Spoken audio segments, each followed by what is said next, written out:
जय हिंद साथियों, आज मैं लेके आया हूँ आपके सामने कक्षा 9 की विज्ञान का जो चैप्टर नंबर अपना 1 चल रहा था उसका पार्ट नंबर 5वां वीडियो। कल चौथी वीडियो में आपने गलनांक, अवतनांक, सहगलन, वाष्पीकरण, निक्षेपण, ऊर्ध्वपातन, इन सब चीज़ों को बड़ी डिटेल में उदाहरण सहित पढ़े थे। आज अपन पढ़ने जा रहे हैं उसी का आगे का पॉइंट, गुप्त ऊष्मा, जो कि गलन में और आपके वाष्पीकरण वगैरह में काम में आता है। ये बहुत इंपॉर्टेंट टॉपिक है, तो आप इस वीडियो नंबर 5 को देखने से पहले वीडियो नंबर 4 जरूर देखें, तो ये चीज़ अच्छे से समझ में आएगी। तो अपन चलते हैं बिना वक्त खराब करे। गुप्त ऊष्मा क्या होती है? गुप्त ऊष्मा ये कैसे देखी जाती है, इसका नाम ऐसा कैसा दिया गया है, तो वो सब चीज़ें अपन समझते हैं। तो अपन एक बारीक छोटा सा उदाहरण लेते हैं और उसको ध्यान से सुनते हैं कि क्या है। तो मान लो आपने फ्रीज में बर्फ़ जमा रखी है और फ्रीज आपका -5 डिग्री सेंटीग्रेड पे काम कर रहा है। ध्यान देना, बातों को यहाँ ध्यान से सुननी पड़ेगी। तो ये आपकी बर्फ़ है, ध्यान दोगे, बर्फ़ है। आपको पता है 0 और 0 से नीचे पानी बर्फ़ बन जाता है, यानी 0 तक बर्फ़ ही रहता है, 0 के ऊपर पानी भी मिल जाएगा आपको। तो आपने इसका टेम्परेचर अभी कितना बताया, माना है मैंने -5 डिग्री सेंटीग्रेड, 0 से भी नीचे, तो वो बर्फ जमी भी रहेगी। तो ये तुम्हारे पास बर्फ थी। अब तुमने क्या किया, तुमने इस बर्फ को क्या देनी स्टार्ट कर दी, ऊर्जा या ऊष्मा। ऊष्मा का मतलब है तुमने एक बर्तन में डाली बर्फ को और उसको गैस स्टार्ट कर दिया, तो उसके पास में क्या जाने लग गई, ऊष्मा। तो ये ऊष्मा को बर्फ क्या करती है, अवशोषित ले लेती है। और अब ऊष्मा क्या करेगी, ऊष्मा बर्फ के पास जाके बर्फ का टेम्परेचर बढ़ाएगी, तापमान बढ़ाएगी। यही होता है कि जब अपन किसी चीज़ को ऊष्मा देते हैं, ऊर्जा देते हैं, तो वो अपने तापमान को क्या करती है, वृद्धि करती है। तो ये बर्फ है, तुम लोग इसको क्या दोगे, ऊष्मा। ऊष्मा का मतलब दूसरा मतलब बोल दूं, ऊर्जा, एक ही बात है। तो जैसे तुम ऊष्मा दोगे इसका टेम्परेचर बढ़ेगा। बढ़ने का मतलब है माइनस में था तो ये -5 था तो -4, -3, -2, -1, ऐसे बढ़ता बढ़ता बढ़ता जाएगा कि नहीं जाएगा। तो ऐसे मान लो टेम्परेचर बढ़ा, अभी मैं समझा रहा हूँ, इसको लिखना नहीं है। मान लो टेम्परेचर -4 हुआ, थोड़ी और ये ध्यान रखना, -5 छोटी राशि है, -4 बड़ी, 0 की तरफ जाएगा। ये माइनस में मान है तो प्लस की तरफ जाएगा। फिर थोड़ी और ऊष्मा दी आपने, बर्फ का टेम्परेचर क्या हुआ, -3, ध्यान से सुनते जाना। फिर -2, जैसे जैसे ऊष्मा दोगे तापमान बढ़ता जाएगा, लेकिन एक स्टेज देखना, अभी ध्यान देना। फिर क्या हुआ, -1, अपन ऊष्मा दे रहे हैं, रुक नहीं रहे हैं, दे रहे हैं, और फिर क्या हुआ, 0। अब मजेदार बात यह है, जैसे इस बर्फ का तापमान कितना हुआ, 0, कितना हुआ, तो ये बर्फ थी, बर्फ को आपने ऊष्मा दे दी। ऊष्मा देने के बाद में बर्फ मान लो पहुंच गई 0 डिग्री सेंटीग्रेड पे। अभी भी ये बर्फ है, ध्यान देना, कितने पे पहुंच गई है, 0 डिग्री सेंटीग्रेड पे। अब आपको पता है 0 डिग्री सेंटीग्रेड पे बर्फ का गलनांक होता है।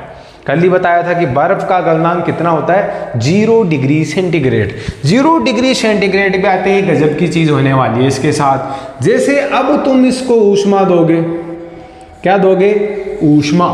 अब ये अपना टेम्परेचर बढ़ाना बंद कर देगी, 0 है तो 0 ही रहेगी। तो बोला वो दी गई ऊष्मा गई कहाँ फिर, तो अब तुम बर्फ को जैसे ही और ऊष्मा दोगे तो ये 0 डिग्री सेंटीग्रेड वाली बर्फ है ना, वो बदलने लग जाएगी किसमें, पानी में। किसमें बदलने लग जाएगी, पानी में। अर्थात ठोस अवस्था है वो किस अवस्था में जाने लग जाएगी, द्रव अवस्था में। लेकिन ये पानी का टेम्परेचर तुम देखोगे तो वो भी कितना मिलेगा रे, 0 डिग्री सेंटीग्रेड। तो अब सोचने वाली बात है कि तुमने ऊष्मा दी, बर्फ भी 0 डिग्री, और उसमें पानी बन रहा है, एकदम से पूरी की पूरी बर्फ पानी थोड़ी ना बदल जाएगी, धीरे धीरे। तो ज़्यादातर अभी बर्फ है और पानी बनना स्टार्ट हो गया, तो चारों तरफ पानी है। तो जब तुमने टेम्परेचर देखा तो बर्फ का भी 0 डिग्री और पानी का भी 0 डिग्री। इसका मतलब इतनी देर तो पहले है, जैसे जैसे तुम ऊष्मा दे रहे थे तो तापमान बढ़ रहा था, अब तापमान क्यों नहीं बढ़ रहा, ये 0 डिग्री, ये भी 0 डिग्री। अब आपने 2 मिनट बाद में और देखा, 2 मिनट और ऊष्मा दी, आपने देखा कि बर्फ और पिघल गई और पानी ज़्यादा बन चुका है, लेकिन आपने अभी भी देखा कि उस मिक्सचर का टेम्परेचर कितना है, 0 डिग्री। फिर थोड़ी देर और ऊष्मा दी, फिर आपने देखा कि इसका भी अभी भी टेम्परेचर कितना है 0 डिग्री। ये 0 डिग्री टेम्परेचर तब तक नहीं बढ़ेगा, ध्यान देना पॉइंट पे, ये 0 डिग्री टेम्परेचर तब तक नहीं बढ़ेगा जब तक कि पूरी बर्फ पानी नहीं बन जाए। यदि थोड़ी बहुत भी बर्फ पड़ी है अभी पानी में, तब तक उस पानी का टेम्परेचर कितना रहने वाला है 0 डिग्री। इसका मतलब इस फेज में जब कोई पदार्थ अपनी अवस्था परिवर्तन कर रहा होता है, अवस्था परिवर्तन, ठोस द्रव में जा रहा है या द्रव है वो गैस में जा रहा है, इस दौरान दी गई ऊष्मा टेम्परेचर बढ़ाने के काम में नहीं आती, तापमान बढ़ाने के काम में नहीं आती। वह ऊष्मा क्या करती है, देखो उस ऊष्मा का यूज कर लिया है किसने, बर्फ ने। बर्फ के अणु पास पास होते हैं तो उनको लिक्विड बनाने के लिए दूर दूर ले जाना पड़ेगा, गतिज ऊर्जा बढ़ानी पड़ेगी, उन कणों के बीच के आकर्षण बल को तोड़ना पड़ेगा। तो तुमने जो इतनी देर ऊष्मा दी है 2 मिनट 5 मिनट, जब 0 डिग्री सेंटीग्रेड बर्फ आने के बाद में जब तक बर्फ पूरी नहीं पिघल जाती तब तक जो ऊष्मा दी है वो ऊष्मा टेम्परेचर में बदली नहीं है, वो ऊष्मा चेंज हो गई अवस्था परिवर्तन में। किसमें, अवस्था परिवर्तन में जो ऊर्जा लगी है उसमें उपयोग में आ गई, और इसीलिए वो ऊष्मा अपन को दिखाई नहीं दे रही है। अतः उस ऊष्मा का क्या नाम दे दिया गया है, गुप्त ऊष्मा। है ऊष्मा ही, लेकिन उसका क्या नाम दे दिया गया, गुप्त ऊष्मा। अब आप इसको एक बार ध्यान से देखोगे तो समझ में आ जाएगा गुप्त ऊष्मा क्या होती है। तो गुप्त ऊष्मा कहाँ यूज में ली जाती है कि गुप्त ऊष्मा जब जब अस्तित्व में आएगी, जब जब कोई पदार्थ क्या चेंज करेगा, अपनी अवस्था को परिवर्तित करेगा। अब थोड़ा आगे ध्यान से और देखते हैं चीजों को। जैसे पूरी बर्फ पिघल गई तो पूरी बर्फ पिघल के क्या बन गया, पानी। अब इस पानी को फिर से तुम लोग क्या देने लग जाओ, यानी तुम रोको मत, गैस को बस जला दिया। आपने देखा कि पहले बर्फ -5 पे थी, बर्फ ने पहले अपना टेम्परेचर बढ़ाया बढ़ाया बढ़ाया बढ़ाया, 0 पे आ गई। 0 पे आने के बाद में थोड़ी देर के लिए बर्फ ने अपना टेम्परेचर नहीं बढ़ाया, बर्फ कन्वर्ट हो गई पानी में, तो ये भी 0 डिग्री, पानी भी 0 डिग्री। फिर आपने देखा पूरी बर्फ पिघल चुकी है, अब वापस अवस्था परिवर्तन पूर्ण हो चुका है, पूरी तरह अवस्था परिवर्तित हो चुकी है। अब क्या करेंगे, अब जितनी भी ऊष्मा देंगे वो वापस से पानी लेने लग जाएगा और अपना टेम्परेचर बढ़ाने लग जाएगा, क्योंकि अब ऊष्मा कहीं ना कहीं तो जाएगी, अवस्था परिवर्तन तो पूर्ण हो चुका है। अब पानी 0 डिग्री से अपना टेम्परेचर बढ़ाना स्टार्ट करेगा। ध्यान से सुनते जाना। थोड़ी देर ऊष्मा दी आपने, 10 डिग्री हो गया, फिर ऊष्मा देते गए 20 हो गया, थोड़ी देर और ऊष्मा दी 50 हो गया, फिर थोड़ी देर ऊष्मा और दी 70 डिग्री सेंटीग्रेड पहुंच गया तापमान, पानी अब गर्म हो रहा है। फिर थोड़ी देर बाद में 80 डिग्री सेंटीग्रेड पहुंच गया, फिर 90 डिग्री पहुंच गया, और थोड़ी देर बाद में फिर कितना पहुंच गया, 100 डिग्री सेंटीग्रेड। अब फिर से बारी आ चुकी है। कल आपको बताया था पानी का खवतनांक 100 डिग्री सेंटीग्रेड होता है, अर्थात पानी 100 डिग्री सेंटीग्रेड पर द्रव अवस्था से गैस अवस्था में बदल जाता है। अब 100 डिग्री सेंटीग्रेड आते ही फिर से वही वाली बात हो गई, ये तुम्हारा पानी हो गया तुम्हारे पास कितने डिग्री सेंटीग्रेड का, 100 डिग्री सेंटीग्रेड का। अब फिर तुम इसको क्या दे रहे हो, ऊष्मा, लेकिन अब पानी अपना टेम्परेचर नहीं बढ़ाएगा थोड़ी देर के लिए। अब पानी पहले ये कहेगा कि मैं पानी हूँ, मेरा वक्त आ गया, 100 डिग्री सेंटीग्रेड पे हूँ मैं, तो अब मैं गैस में बदल जाता हूँ, अर्थात मैं अपनी अवस्था को परिवर्तित कर लेता हूँ। तो अब ये जो ऊष्मा है थोड़ी देर के लिए ये तापमान बढ़ाने के काम में नहीं आने वाली, थोड़ी देर ये ऊष्मा इसको कन्वर्ट करेगी किसमें, गैस में, तो फिर ये पानी कन्वर्ट हो जाने लग जाएगा किसमें, गैस में। और ये पानी का टेम्परेचर और इस गैस का टेम्परेचर, यानी भाप मान लो, वाष्प मान लो, इस वाष्प का टेम्परेचर 100 डिग्री रहने वाला है। कब तक, जब तक पूरा पानी गैस में परिवर्तित नहीं हो जाता। तो ये 100 डिग्री सेंटीग्रेड वाली क्या बन जाएगी रे, भाप। तो ये जो बीच में 2 मिनट 4 मिनट 5 मिनट जिस भी समय ऊष्मा गई 100 डिग्री पानी से 100 डिग्री भाप के बीच, जब तक कि पूरे पानी भाप में नहीं चला गया, तब तक जो ऊष्मा प्रयोग में आई वो फिर से कौन सी ऊष्मा आ गई, गुप्त ऊष्मा। ध्यान दोगे तो गुप्त ऊष्मा कहाँ कहाँ अस्तित्व में, ये नॉर्मल ऊष्मा ही होती है, लेकिन इस वर्ड का इस्तेमाल जहाँ जहाँ किया जाएगा जहाँ जहाँ पदार्थ अपनी अवस्था को परिवर्तित करता है। तो यहाँ वाली ऊष्मा ठोस से द्रव में गई, तो यहाँ पे जो ऊष्मा लगी अवस्था परिवर्तन में, किसमें, अवस्था परिवर्तन करने में जो ऊष्मा लगी उसको क्या कहते हैं, गुप्त ऊष्मा। और ये गलन वाली है तो इसको क्या कह देते हैं, सहगलन की गुप्त ऊष्मा। इसका नाम में थोड़ा सा फर्क आ गया। और कुछ सहगलन, गलन का मतलब कल ही समझाया, कल वाला वीडियो देखो, जब ठोस पदार्थ द्रव में चेंज होता है तो उस प्रक्रिया का नाम होता है गलन। तो यहाँ जो गुप्त ऊष्मा लगी वो किस में लगी, सहगलन में, तो इसको क्या बोल दिया, सहगलन की गुप्त ऊष्मा। इसी प्रकार यहाँ पे द्रव था, द्रव गया गैस में, तो इसको कहते हैं वाष्पन। क्या कह देते हैं, वाष्पन। तो यहाँ पे जो भी ऊष्मा लगी वो कौन सी लगी, वाष्पन की गुप्त ऊष्मा। क्या लगी, वाष्पन की गुप्त ऊष्मा। तो ये मैंने आपको अच्छे से एग्जाम्पल लेके बढ़िया से समझा दिया कि गुप्त ऊष्मा आई कहाँ से। ये नॉर्मल ऊष्मा ही होती है, बट ये जो वर्ड है, ये शब्द जब जब उपयोग में लिया जाएगा, जब जब कोई पदार्थ अपनी अवस्था को परिवर्तित करता है, अवस्था परिवर्तन के दौरान ध्यान रखना, कोई भी पदार्थ अपना तापमान नहीं बढ़ाता है। जब तक नहीं बढ़ाएगा, जब तक पूर्ण अवस्था परिवर्तन नहीं हो जाता है, तो इस दौरान जो भी ऊष्मा प्रयोग में लाई जाएगी, या जो ऊष्मा खर्च की गई है, या जो ऊष्मा पदार्थ द्वारा अवशोषित की गई है, वो ऊष्मा गुप्त ऊष्मा कहलाती है। तो आपको अच्छी तरीके से समझ में आ गया होगा कि गुप्त ऊष्मा होती क्या है। अब इसको आपको तो एग्जाम में तो लिखना पड़ेगा, तो वो अपन लिखते हैं, नोट्स अच्छे से बनाते हैं कि लिखेंगे किससे इसको सिस्टमेटिक। तो अभी तक आपको ये कुछ भी नहीं लिखना है, सिर्फ ये समझाने का मकसद था कि मैंने टेम्परेचर से खेल के आपको बता दिया क्या होती है गुप्त ऊष्मा। अब अपन गुप्त ऊष्मा की परिभाषा अच्छे से लिखते हैं, आएगी गुप्त ऊष्मा क्या होती है समझाइए। तो लिखते हैं अपन लोग, जब किसी पदार्थ को, ध्यान से सुनोगे, जब किसी पदार्थ को ऊष्मा दी जाती है तो वह पदार्थ अपने तापमान में वृद्धि करता है। सही बात है कि नहीं है भाई, अपने तापमान में वृद्धि करता है, नॉर्मली बात है, अपने तापमान में वृद्धि करता है। परंतु जब पदार्थ अपनी अवस्था परिवर्तन कर रहा होता है, जब पदार्थ अपनी अवस्था परिवर्तन कर रहा होता है, जिस दौरान ये प्रक्रिया चालू है, अवस्था परिवर्तन कर रहा होता है, उस दौरान दी गई ऊष्मा तापमान में परिवर्तन नहीं करती है। ध्यान रखना, तापमान में परिवर्तन नहीं करती है। सही बात बोली।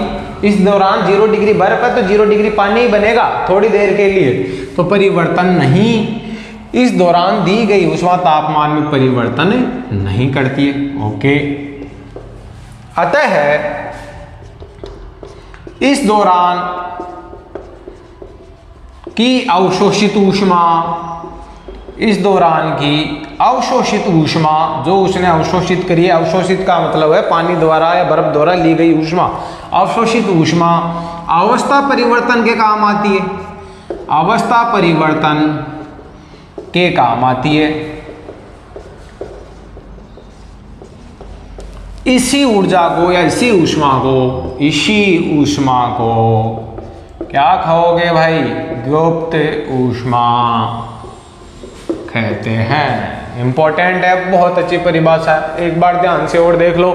जब किसी पदार्थ को ऊष्मा दी जाती है तो वह पदार्थ अपने तापमान में वृद्धि करता है, नॉर्मल। परंतु जब पदार्थ अपनी अवस्था परिवर्तन कर रहा होता है, स्पेशल केस आ गया, कर रहा होता है, उस दौरान दी गई ऊष्मा तापमान में परिवर्तन नहीं करेगी, तब तापमान में परिवर्तन नहीं करेगी। इस दौरान की अवशोषित ऊष्मा है वो किसमें काम आ गई, अवस्था परिवर्तन के काम आती है, अवस्था परिवर्तन के काम आती है। और इसी ऊष्मा को क्या कहते हैं, गुप्त ऊष्मा। ये ऊष्मा अपन को दिखाई नहीं दी, कि इसका तापमान भी नहीं बढ़ा पदार्थ का, तो गई कहाँ पे इतनी देर दी गई ऊष्मा, तो वो गई कहाँ पे, वो अवस्था परिवर्तन के दौरान उनके आकर्षण बलों को तोड़ने के काम में आ गई, जिससे वो सॉलिड से लिक्विड बन गया, लिक्विड से गैस बन गया। तो वही क्योंकि गुप्त ऊष्मा, जैसे मैं एग्जाम्पल या लिख देता हूँ, ये बर्फ है, बर्फ कितने डिग्री सेंटीग्रेड की, 0 डिग्री सेंटीग्रेड की, और यहाँ पे क्या बना है, पानी, पानी भी कब तक की बात है, 0 डिग्री सेंटीग्रेड की, और ये जो बीच में ऊष्मा दी गई वो ऊष्मा कौन सी हो जाएगी, गुप्त ऊष्मा। इसी प्रकार से पानी था फिर कितने डिग्री सेंटीग्रेड का, 100 डिग्री सेंटीग्रेड का, और भाप या वाष्प भी कितने सेंटीग्रेड की बनी, वाष्प भी बनी 100 डिग्री सेंटीग्रेड की। इस दौरान तापमान परिवर्तन नहीं होगा और इस दौरान दी गई ऊष्मा क्या कहलाती है, गुप्त ऊष्मा। तो ये दो चीज़ें भी लिखने लायक है भाई, कि गुप्त ऊष्मा कहाँ कहाँ अवस्था परिवर्तन के दौरान काम में आती है। तो ये गुप्त ऊष्मा की परिभाषा लिख लीजिए, फिर आपको इसके बारे में और बातें की पॉइंट्स बताते हैं।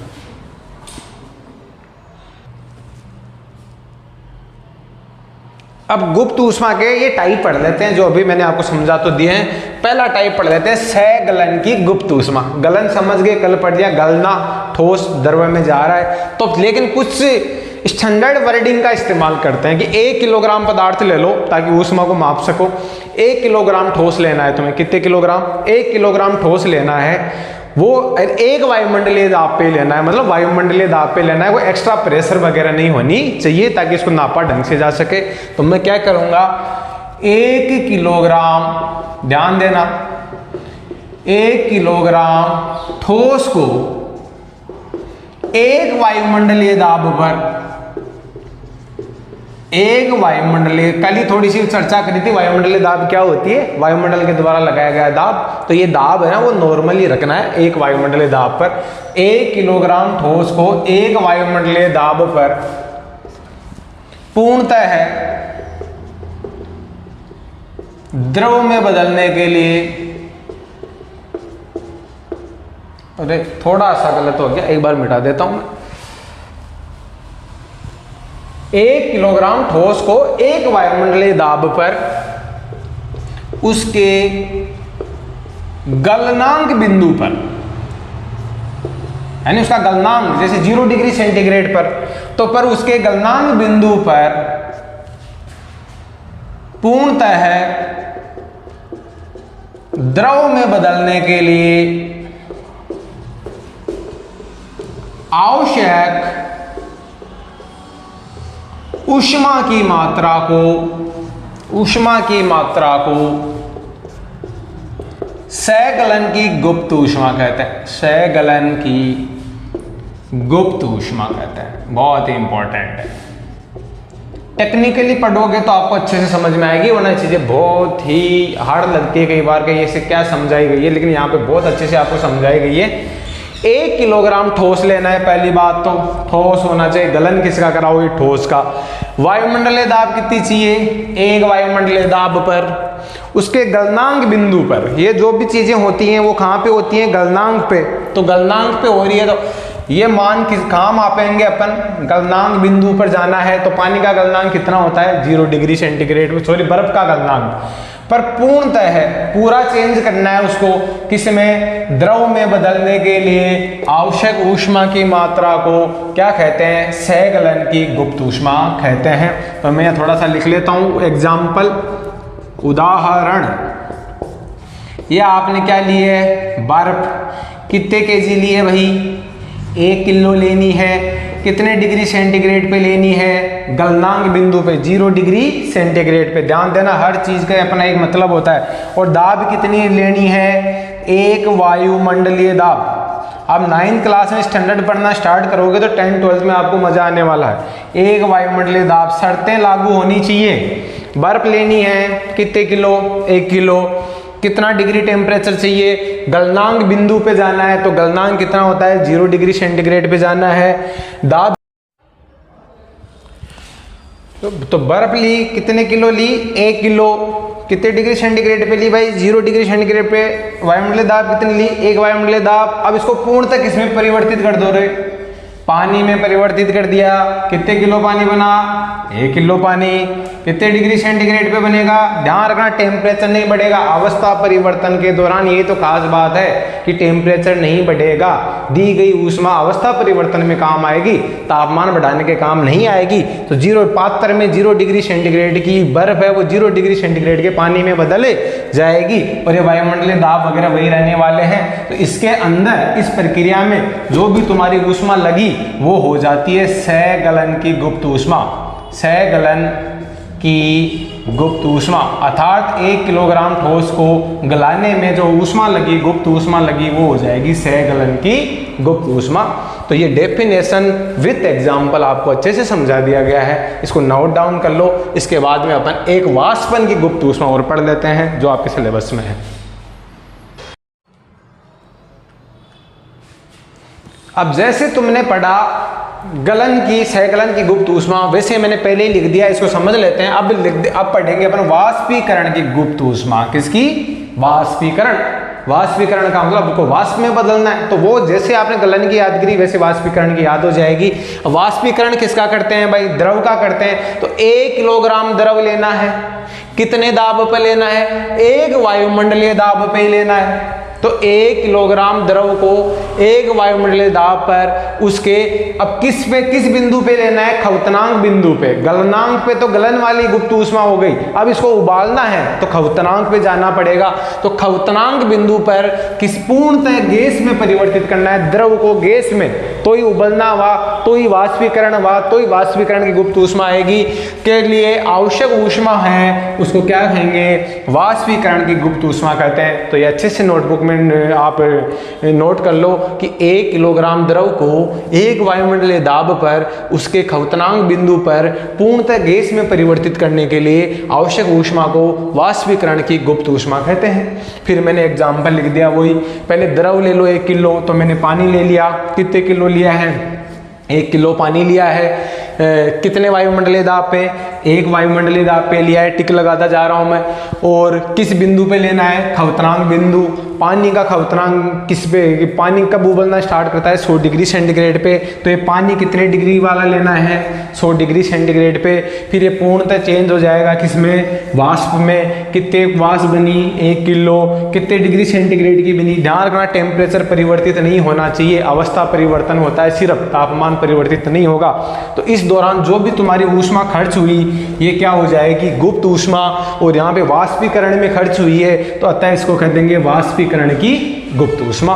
बस यहाँ कुछ डाटा फिक्स कर देते हैं, यहाँ वजन फिक्स कर देते हैं और यहाँ पे दाब फिक्स कर देते हैं ताकि इन परिभाषाओं को अच्छे से समझा जा सके। इस हिसाब से आपने आज गुप्त ऊष्मा को अच्छे से निपटा लिया। गुप्त ऊष्मा क्या होती है वो सीखी आपने पहले, फिर आपने सीखा कि गुप्त ऊष्मा में 2 प्रकार की और सीख ली कि सहगलन की गुप्त ऊष्मा और वाष्पीकरण की गुप्त ऊष्मा। इस हिसाब से गुप्त ऊष्मा अच्छे से आपकी एकदम सही तैयार कर दी गई है। अब नेक्स्ट वीडियो कल आएगा पार्ट नंबर 6 जिसमें इस चैप्टर का बचा हुआ भाग करेंगे। ये चैप्टर खत्म होने वाला। आपको यदि वीडियो अच्छा लगा तो ज़्यादा से ज़्यादा लोगों को शेयर करें, उस चैनल को सब्सक्राइब कर लें ताकि टाइम टू टाइम आपको वीडियो मिलते रहे। धन्यवाद।